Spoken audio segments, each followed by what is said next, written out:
What's going on, Imperials? It's Emperor Cubone here. A while back in a video of mine, I referred to Zangoose as the cat ferret Pokémon. Now, some people took this as me simply trying to find the words to describe it. Come on guys, I know what a mongoose is. But I was actually calling it by its official Pokémon category name. But I don't blame people for not knowing that. Number one, most people gloss over these classifications, only knowing a handful, like Pikachu as the mouse Pokémon. But more importantly, number two, some of these categories are just plain weird. The aforementioned Zangoose being a combination of two unrelated animals. But this is not the only time that we've seen this. We may be used to it now after 20 years, but Mankey being the pig-monkey Pokémon is objectively strange. So, are there other names that might be confusing? Well, if we look at Eevee's first option for evolution, Vaporeon, we see it categorized as the Bubble Jet Pokémon. I'm not sure what that means. In my youth, I just imagined a jet ski, and so Vaporeon could probably travel like that through the water, right? Well, that's doubtful, but we might find a clue in the Japanese name, which was instead the Foam-Spitting Pokémon. Okay, this I could see. Vaporeon spraying out a torrent of bubbles rather than using them to propel itself forward. It's kind of like Magmar being the Spitfire Pokémon. Instead of a plane like we might think of, it's more of actual spitting fire. The only thing is, vomiting up bubbles is not really a focus of Vaporeon. It's always said to melt away in the water instead, so I'm confused as to why its defining trait was totally ignored.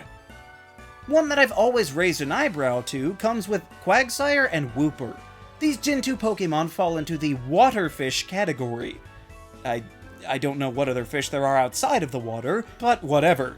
Once we come down to Mudkip, however, we see that it bears the moniker of the Mudfish Pokémon. So the pure water type fish gets labeled Mud, but the fish that's actually ground type gets labeled Water? Okay, whatever, you guys do you. You've got some funny, unique options, like Imbor being the Mega Fire Pig, since it's just so much extra above a regular Fire Pig, but didn't actually receive a Mega. And then there are the ones that are just made-up words, like the Avianoid category for Sigilyph. It makes sense for being a weird flying-type creature, it's just strange that there are no words that they thought might fit the description. Even more strange for the new variant of Slowking being the Hexpert Pokémon. Sure, it gets the point across as an expert of hexes, but we couldn't just call it like a shaman or something? Oh, that is the Japanese name for it? Okay, well I guess making up words is just fun then. Like the Junkivore status assigned to Guzzlord. Speaking of Japanese, they do have some advantages it seems in certain categories, like with Pupitar. For us it is known as the Hard Shell Pokémon. Pretty self-explanatory, but in Japan it is called the Bullet Pokémon. Huh. This is not a Steel type though. While far from standard issue, it is a totally awesome name. I just assume that it was changed largely due to ratings in other countries that are a bit oversensitive to firearms. Another that's better in Japan, at least to me, is Misdreavus. We simply know it as the Screech Pokémon. Yeah, it's pretty bland. But its original class was the Nightcry Pokémon. Now that is a title that properly conveys the mystery and unsettling nature of this ghost type that just doesn't come across for us. Then there are the ones that just don't seem to fit, like Ambipom being the Long-Tail Pokémon. I get that it shares this with Apom, but at least add an S on there for the second tail, or let it share Binacle's class of the Two-Handed Pokémon. It'd be perfect. But let's play a little game, shall we? I'll name a strange Pokémon category, and you can try and guess which one it'll be. Let's start with one that you might know, the Hairy Bug Pokémon.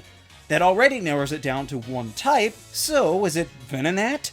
No, that is the incredibly descriptive Insect Pokémon, which could of course be for none other out there.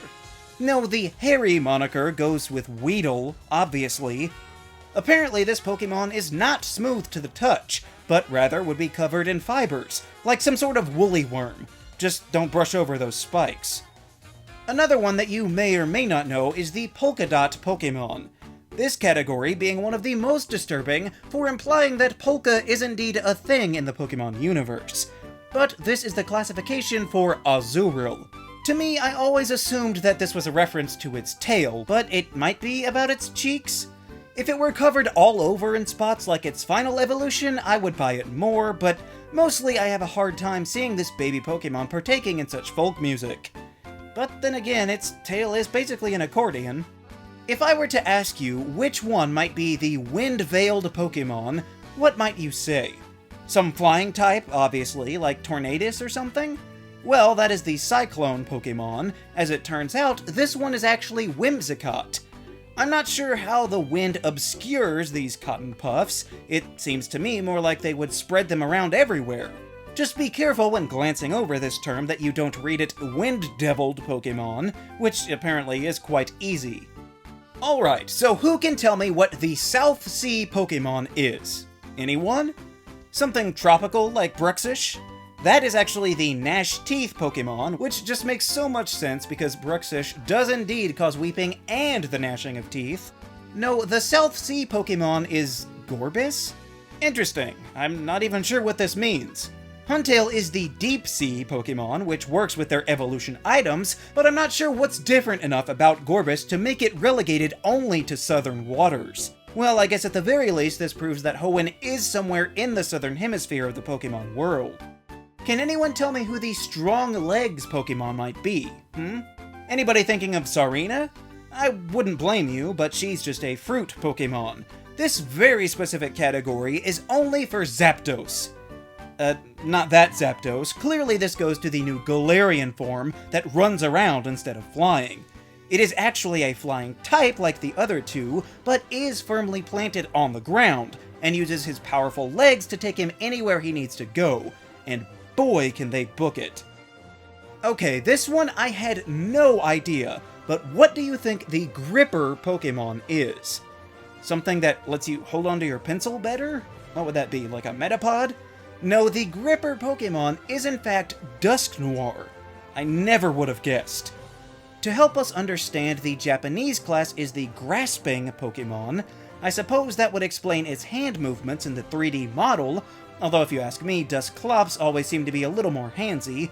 I can only assume this is a reference to Dusknoir taking people to the spirit world based on the orders that it receives from otherworldly radio transmissions. If this was the intention, they could have just cleared it up by calling it the Reaper Pokémon, but maybe they wanted to avoid those negative connotations.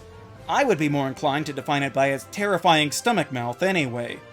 Now, do you know what the Proud Pokémon is? If I were to guess, my first inclination would have been Braviary, and while that one is actually the Valiant Pokémon, we're not far off. As it turns out, the Proud Pokémon is actually Unpheasant. Why? What does this mediocre bird Pokémon have to be proud of? I seriously doubt it's a reference to its over-the-top attire, so I'm at a loss as to why they decided to give a seemingly strong attribute to such an underwhelming bird. But now I ask you who the Shell-Out Pokémon might be. Obviously, it's gotta be someone who's loaded. Meowth, maybe? He's rolling in it. Well, actually, it's a bit simpler. Instead of referring to money, it's just Excelgor being brought out of its shell. Not that it had much of a choice when Carablast stole it while trading. It's funny to see the types of phrases that get included here, but at least this one makes sense. Now, you might know who the GULP Pokémon is already, or at least be able to guess, but I'll give you a hint, it is not Gulpin. No, it is in fact Cramorant, which isn't that surprising given its Gulp Missile ability. And I don't want to spend too much time on this one, but there is the Diapered Pokémon. That is a very weird and human thing, but it's not Toxel or any other baby Pokémon you might expect, it's actually Vullaby. Well, that's about the highest level of disrespect these Pokémon's bones could possibly see. One that I would have had no idea about is the Silent Pokémon. I would think that maybe it would be Greninja or some other stealthy Pokémon, or at the very least one without a mouth, but it's actually Hatterene. Now, this does not mean that this forest witch moves without a sound, rather it comes from her dislike of loud noises and propensity to attack anything that creates them. So the silence surrounding this Pokémon is more out of fear and force than anything inherently quiet about the Pokémon herself. One of the more interesting to me is the Radome Pokémon. Now, if you know what this is, it's not that hard to figure out. It's essentially a protective structure for radar equipment. Look familiar? It is indeed Dottler, perhaps my favorite cocoon Pokemon of all time. It wasn't until I saw this category name that I even understood what Blipbug's name was supposed to mean, since there's really nothing else to even hint at Radar with it. So that is the power that a good category can have, putting everything into perspective. And finally, can you tell me which one is the roly-poly Pokemon? Which bug type could it be? Oh, it's gotta be Whirlipede, right? Well, I might have misled you because it's not actually bug type at all. It's actually Togedemaru. I get that it's round, but a roly-poly implies the ability to curl up. And I don't know that this little hedgehog is quite as adept at that as its real-world counterparts, mostly from being made out of metal. I'm not sure why the hedgehog Pokemon simply wasn't acceptable, but it is interesting, the colloquial terms that we use as shorthand to get an idea of what some of these Pokemon are like. Categories are a unique and underappreciated aspect of the Pokemon series, largely because they have little to no impact on anything, but they can either be right on the money or so far out there that you don't know what to think. But be sure to check out all sorts of different types of Pokemon categories for yourself. Which Pokemon categories have confused you? Let me know down in the comments. Also be sure to leave a like, share this video, and subscribe so that you too can become an Imperial today. And we'll see you around next time!